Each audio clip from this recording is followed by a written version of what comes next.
सोचिए, राजस्थान की अरावली पहाड़ियों के बीच एक ऐसा किला खड़ा है जहां हर साल लाखों लोग आते तो हैं, लेकिन सूरज ढलने के बाद एक भी इंसान वहां रुकने की हिम्मत नहीं करता। जी हां, हम बात कर रहे हैं भानगढ़ किले की।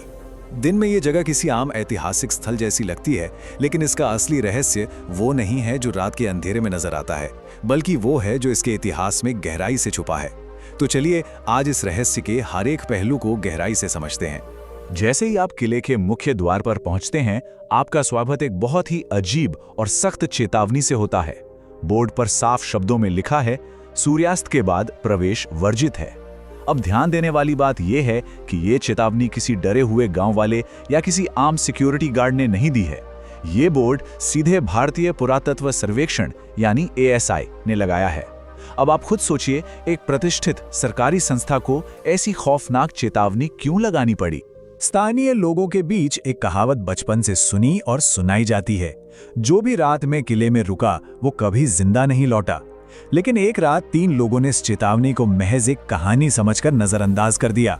वे पहरेदारों की आंखों के सामने ही किले में दाखिल हो गए। उनके पास एक टॉर्च थी, लेकिन अंधेरा इतना घना था कि रोशनी बस कुछ ही फीट दूर तक जा पा रही थी। चलते चलते अचानक एक दोस्त का पैर फिसला और वो एक पुराने सूखी कुएं में जा गिरा। वो बुरी तरह घायल हो गया। बाकी दोनों दोस्तों ने घबराहट में उसे बाहर निकाला, कार में लिटाया और अस्पताल की तरफ भागे। लेकिन अस्पताल पहुंचने से पहले ही रास्ते में एक भयानक एक्सीडेंट हुआ और तीनों की मौके पर ही मौत हो गई। वहां के लोग इसे कोई हादसा नहीं मानते। उनका सीधा कहना है कि उन्होंने नियम तोड़े और किले ने इसकी कीमत वसूल ली। अब जरा एक पल के लिए इस किले के अतीत में चलते हैं। साल था 1573। आमेर के राजा भगवंत दास ने अपने छोटे बेटे माधो सिंह के लिए यह शहर बसाया था। माधो सिंह मुगल सम्राट अकबर के खास सेनापति मान सिंह के छोटे भाई थे। अपने चरम पर भानगढ़ कोई छोटा मोटा किला नहीं था, बल्कि एक पूरा आबाद शहर था। यहां 9000 से ज्यादा घर थे, एक 7 मंजिला विशाल राजमहल था, भव्य गोपीनाथ मंदिर था और एक ऐसा बाजार था जहां पूरे राजपुताना से व्यापारी आते थे। लेकिन आज अगर आप भानगढ़ जाएंगे तो एक बहुत अजीब बात नोटिस करेंगे। किले के अंदर बने किसी भी घर पर छत नहीं है। दीवारें पूरी तरह सही सलामत खड़ी हैं, लेकिन छत गायब है। स्थानीय लोग कहते हैं कि जब भी कोई छत बनाने की कोशिश करता है वो गिर जाती है। तो आखिर एक आबाद शहर इन बिना छत वाले खंडरों में कैसे बदल गया? इस तबाही के पीछे यहाँ के लोग 2 खौफनाक शाप की कहानियां सुनाते हैं। पहली कहानी है बाबा बालूनाथ की। कहते हैं कि जब माधो सिंह ने भानगढ़ बनाने की जगह चुनी तो वहां बाबा बालूनाथ तपस्या करते थे। बाबा ने किला बनाने की इजाजत तो दे दी, लेकिन एक शर्त रखी, किले की ऊंचाई इतनी मत करना कि उसकी परछाई मेरे घर पर पड़े। शुरू में तो सिर्फ 4 मंजिलें ही बनी, लेकिन बाद में माधो सिंह के पोते अजब सिंह ने इसे 7 मंजिला कर दिया। परछाई बाबा के घर पर पड़ी, शर्त टूटी और पूरा शहर बर्बाद हो गया। दूसरी कहानी और भी रोंगटे खड़े करने वाली है। कहते हैं यहाँ एक तांत्रिक था सिंघिया, जो काले जादू में माहिर था। उसे भानगढ़ की बेहद खूबसूरत राजकुमारी रत्नावती से एक तरफा प्यार हो गया। एक दिन उसने बाजार में राजकुमारी के इत्र की बोतल पर काला जादू कर दिया ताकि वो उसके वश में हो जाए। लेकिन राजकुमारी ने चालाकी से वो बोतल एक बड़ी चट्टान पर फेंक दी। जादू उस चट्टान पर हो गया और वो चट्टान लुढ़कती हुई सीधे उस तांत्रिक पर जा गिरी और मरते मरते वो भानगढ़ को हमेशा के लिए उजड़ने का शाप दे गया। इन्हीं कहानियों की वजह से आज भी यहाँ रात के समय कई डरावनी घटनाओं के दावे किए जाते हैं। लोग कहते हैं कि रात में महिलाओं के रोने और चूड़ियां टूटने की आवाजें आती हैं। कभी कभी एकदम से इत्र की तेज महक आने लगती है। यहाँ तक कि बॉलीवुड शूटिंग्स के दौरान भी कई अजीब हादसे हुए हैं, जैसे एक्टर्स का अचानक अजीब बर्ताव करना या गाड़ियों के ब्रेक फेल हो जाना। एक पत्रकार की गाड़ी तो रात में वहां अचानक बंद हो गई और एक अनजान आदमी ने बिना चाबी के गाड़ी स्टार्ट करके उससे कहा, वे तुम्हें चाहते हैं। ये सब सुनकर किसी के भी पसीने छूट सकते हैं, लेकिन यहीं पर हमें रुककर खुद से एक सवाल पूछना चाहिए। क्या वाकई इन दावों में कोई सच्चाई है, या फिर इस खौफनाक भूतिया कहानी के पीछे कोई बहुत ही लॉजिकल और वैज्ञानिक सच छिपा है? चलिए अब एक जासूस की तरह इस पूरे मामले की सच्चाई को डीकोड करते हैं। तैयार हो जाइए एक बड़े झटके के लिए। इतिहास के पन्नों को पलटने पर पता चलता है कि जिन किरदारों पर भानगढ़ का ये पूरा भूतिया मिथक टिका है, उनका कोई ऐतिहासिक रिकॉर्ड ही नहीं है। जी हाँ, राजकुमारी रत्नावती असल में किसकी बेटी थीं, तांत्रिक सिंघिया कौन था, या बाबा बालूनाथ का कोई संत वाला इतिहास था भी या नहीं, इस बात का कोई पुख्ता प्रमाण मौजूद ही नहीं है। ये सब विशुद्ध रूप से पीढ़ियों से चली आ रही लोक कथाएं हैं जो समय के साथ और भी ज्यादा नाटकीय हो गई हैं। तो अगर किसी तांत्रिक के शाप ने भानगढ़ को तबाह नहीं किया, तो 9000 घरों वाला वो आबाद शहर खंडहर कैसे बन गया? इसका असली कारण इतिहास के पन्नों में बहुत साफ तौर पर दर्ज है। 1720 में आमेर के राजा सवाई जयसिंह ने हमला करके शहर पर कब्जा कर लिया था, जिससे इसका राजनीतिक महत्व खत्म हो गया।